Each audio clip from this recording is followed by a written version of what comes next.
नमस्कार दोस्तों, स्वागत है आप सभी का पाथफाइंडर पर। रिसेंटली क्या हुआ है कि पाकिस्तान और टर्की के बीच में जो डिफेंस के रिलेशंस हैं वो काफी ज्यादा तेजी से इंप्रूव कर रहे हैं। इसके कारण कहीं ना कहीं कुछ मिडिल ईस्ट में छुपे हुए हैं, बिकॉज पाकिस्तान की जो रिलायंस थी वो सऊदी अरेबिया और यूएई के ऊपर अब काफी तेजी से कम हो रही है, जिसकी वजह से टर्की काफी तेजी से पाकिस्तान के नजदीक आ रहा है। लेकिन कहीं ना कहीं एक्सपर्ट्स का ये मानना है कि असल में टर्की केवल पाकिस्तान के ही करीब नहीं आ रहा, टर्की जो है वो चाइना के भी करीब आ रहा है through Pakistan itself, because Pakistan और चाइना आप सभी जानते हैं काफी अच्छे दोस्त हैं।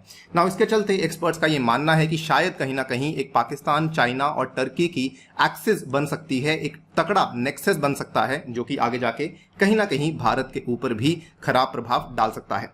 काफी सारी डेवलपमेंट्स जो फिलहाल अफगानिस्तान में हो रही हैं और जो फिलहाल मिडिल ईस्ट में हो रही हैं वो इस चीज की तरफ इशारा कर रही हैं। इन्हीं सब डेवलपमेंट्स के बारे में आपके साथ मैं चर्चा करने वाला हूं।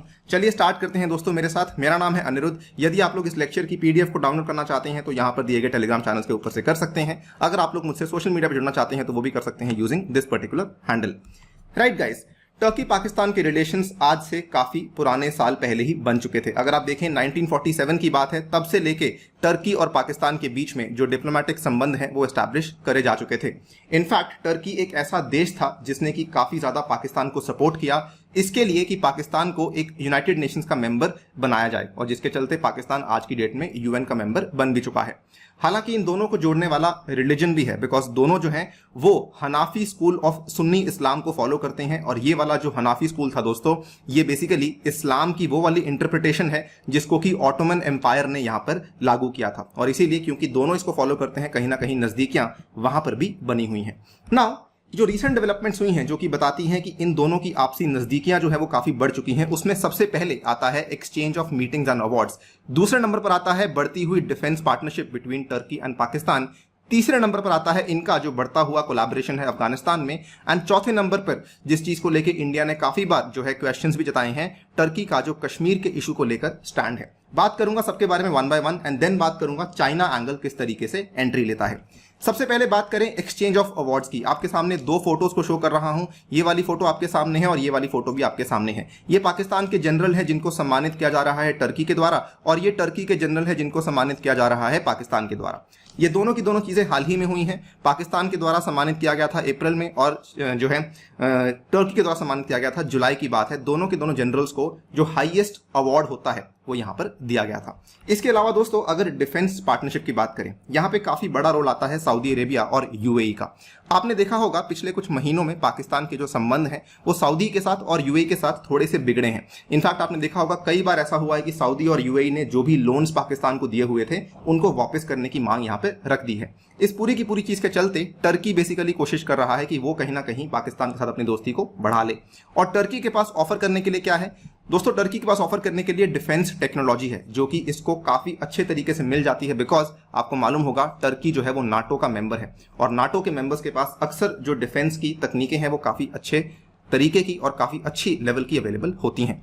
और कहीं ना कहीं क्योंकि टर्की इन सब चीजों को प्रोवाइड करवा पा रहा है तो पाकिस्तान को इनकी जरूरत है, और पाकिस्तान जो कि अमेरिकन और फ्रेंच इक्विपमेंट को एक्सेस नहीं कर पा रहा था वो टर्की के माध्यम से एक्सेस कर पा रहा है। इसके कई सारे डायमेंशंस हैं, कई सारे एरियाज में टर्की ऑलरेडी पाकिस्तान को कई सारी टेक्निक्स ऑफर कर चुका है। अगर आप देखें जो मानी जानी सिप्री की रिपोर्ट है, इस पर्टिकुलर रिपोर्ट के अनुसार भी टर्की के द्वारा कई सारे आर्म्स ट्रांसफर्स हुए हैं जिनका वैल्यू लगभग 112 मिलियन का है, जो कि पिछले 3 साल के अंदर हमें देखने को मिला है।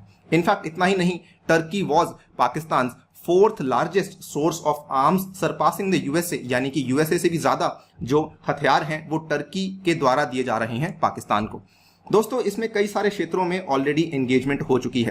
पाकिस्तान के कई सारे एयरफोर्स के ऑफिसर्स को टर्की ने ट्रेनिंग प्रोवाइड करी थी, सो दैट पाकिस्तान जो है उनकी जो F-16 की फ्लीट है उसको और बेहतर तरीके से चला सके। इसके अलावा एक पाकिस्तान की नेवी ने कॉन्ट्रैक्ट साइन किया था for the acquisition of 4 Milgem class ships from Turkey. ये वाली सारी की सारी चीजें लगभग पिछले 1-2 साल के अंदर हुई हैं। इसमें एक जो सबसे बड़ी डील हुई है, जो कि इनफैक्ट अभी अभी हुई है, पाकिस्तान जो है वो टर्की से आर्म्ड ड्रोन्स को प्रोक्योर करने की बातचीत में लगा हुआ है। ये वाले जो आर्म्ड ड्रोन्स हैं दोस्तों, इनका नाम है बायरक्तर। ये बायरक्तर आर्म्ड ड्रोन्स जिनको TB2 कहा जाता है, ये वही वाले आर्म्ड ड्रोन्स हैं जिन्होंने अजरबैजान को हेल्प किया था अर्मेनिया को हराने के लिए पिछले साल जो कॉन्फ्लिक्ट हुआ था। और पाकिस्तान का ये मानना है कि अगर इनके पास ये वाले ड्रोन्स आ जाते हैं तो इनके पास एक काफी बड़ी टेक्नोलॉजिकल एज आ सकती है दक्षिण एशिया में। इतना ही नहीं, यहां पर टर्की भी पाकिस्तान से कुछ बदले में चाहती है। टर्की पाकिस्तान से क्या चाहती है? वो सारी की सारी टेक्निक्स, वो सारी की सारी टेक्नोलॉजीज जो कि चाइना के द्वारा बनाई गई हैं, जो कि चाइना ने पाकिस्तान को दी हैं, टर्की चाहती है कि वो भी कहीं ना कहीं हमें अवेलेबल हो जाए। तो ये आप देख सकते हैं एक बहुत अच्छा रेसिप्रोकेटिंग रिलेशनशिप बन चुका है। टर्की को कुछ मिल रहा है, पाकिस्तान को कुछ कुछ मिल रहा है through this increase of defence partnership. आपके सामने दिखा रहा हूं सबसे बड़ी डील जो होने वाली है दोस्तों, ये बायरक्तर TB2 की होने वाली है। This is going to be a reconnaissance and a combat drone जो कि पाकिस्तान प्रोक्योर करने वाला है टर्की से। नाउ ये थी आपका दूसरा मुद्दा। तीसरा मुद्दा क्या था? कश्मीर का इशू। दोस्तों कश्मीर के इशू को लेकर आपको मालूम होगा टर्की के प्रेसिडेंट रेसिप तैयब अर्दोगन ये एक ऐसे इंसान है जो कि ओपनली, जिन्होंने इंडिया की आलोचना करी है, जिन्होंने कई बार कहा है कि इंडिया को आर्टिकल 370 को रिमूव नहीं करना चाहिए था, और हमेशा ही इन्होंने पाकिस्तान का जो स्टैंड है कश्मीर को लेकर उसको सपोर्ट भी किया है। यानी कि यहां पर भी दोनों को लेकर जो आपसी नजदीकियां हैं वो काफी ज्यादा बड़ी हुई हैं। इसके अलावा जो लेटेस्ट डेवलपमेंट चल रही है अफगानिस्तान में, वहां पर भी टर्की और पाकिस्तान दोनों कोशिश कर रहे हैं कि हमारा जो प्रभाव है, हमारा जो डोमिनेंस है, उसको अफगानिस्तान में हम लोग इंप्रूव कर सकें। यहां पे आपको मालूम होगा टर्की ऑलरेडी घोषित कर चुकी है कि काबुल एयरपोर्ट की जो सिक्योरिटी है वो हम लोग यहां पे लेने वाले हैं जैसे ही यूएसए यहां से निकलेगा। इसके अलावा Turkey also needs the support of Pakistan in dealing with the Taliban, obviously because Pakistan जो है वो अफगानिस्तान के साथ एक काफी बड़ा लैंड बॉर्डर शेयर करती है। इसके अलावा दोस्तों इतना ही नहीं, ये सारी की सारी चीजों को अगर साइड पे कर दें, चाइनीज एंगल भी इसमें आ जाता है। चाइना बेसिकली क्या कर रहा है यहां पर? Turkey is banking the trilateral process between Pakistan, China and Afghanistan, क्योंकि उसको ये लग रहा है कि अगर वो यहां पे हेल्प कर देगा पाकिस्तान और चाइना को अंदर आने के लिए, तो कहीं ना कहीं टर्की को भी एक अच्छा सपोर्ट मिल सकता है। क्योंकि अब जो है सबसे बड़ी सुपर पावर यूएसए ऑलरेडी यहां से विड्रॉ कर चुकी है। पाकिस्तान, चाइना, अफगानिस्तान अगर यहां पे एक डील में आ पाते हैं और टर्की उस डील को ब्रोकर कर पाता है, तो टर्की यहां पर will be emerging as a good friend of these two countries। यानी कि अल्टीमेटली कहीं ना कहीं टर्की का ये मानना है कि अगर ये सब चीजें हो जाती हैं, कल को अगर हमें चाइना से न्यूक्लियर मिसाइल टेक्नोलॉजी मिल जाती है, तो हम जो है काफी आगे बढ़ सकते हैं। इसीलिए एक्सपर्ट्स का ये मानना है कि कहीं ना कहीं एक बड़ा एक्सिस या फिर बड़ा ट्रायंगल बन चुका है between Turkey, Pakistan and China. And experts का ये भी मानना है कि ये सारी की सारी कंट्रीज जो है, क्योंकि इंडिया के साथ दोस्त नहीं है, इंडिया के साथ चाइना के बारे में हम लोग मालूम है क्या चल रहा है, पाकिस्तान के बारे में हम सभी जानते हैं, और टर्की के बारे में भी हम सभी जानते हैं। The problem is the Kashmir issue. इसीलिए क्योंकि ये तीनों की तीनों कंट्रीज इंडिया के साथ अच्छे संबंध नहीं रखती हैं, अगर ये तीनों साथ में आती हैं, कहीं ना कहीं इंडिया के लिए काफी ज्यादा डेट्रीमेंटल, काफी ज्यादा नुकसानदायक साबित हो सकता है। Now do you think, comment section आपके लिए ओपन है दोस्तों, कि Turkey, Pakistan, China nexus in Asia will compromise the India's position as a regional leader? You can tell us your ideas and your opinions in the comment section.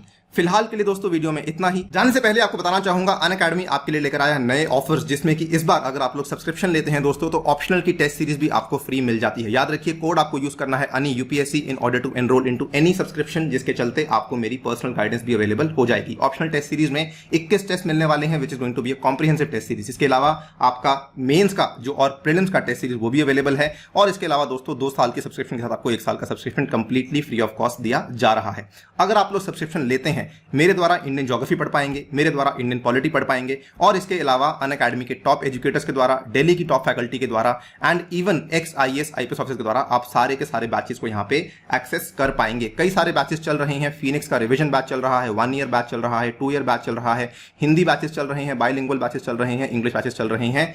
Everything will be there at your disposal. So ध्यान रखिए, जल्दी से जाइए और इस course को purchase कर लीजिए। इसके अलावा किताब सीरीज भी है जो कि अनअकैडमी के द्वारा शुरू करी गई है। 17 जुलाई को ये सीरीज शुरू हो चुकी है। There are some free initiatives as well. Victory series चल रही है, पहली क्लास होने वाली है कल दोस्तों दोपहर 2 बजे। इसके लिंक्स नीचे आपको मिल जाएंगे डिस्क्रिप्शन में। इसके अलावा कॉम्बैट में हिस्सा ले सकते हैं using my code, and also in the free test series using my code अनि UPSC. Thank you for listening, stay tuned and stay safe.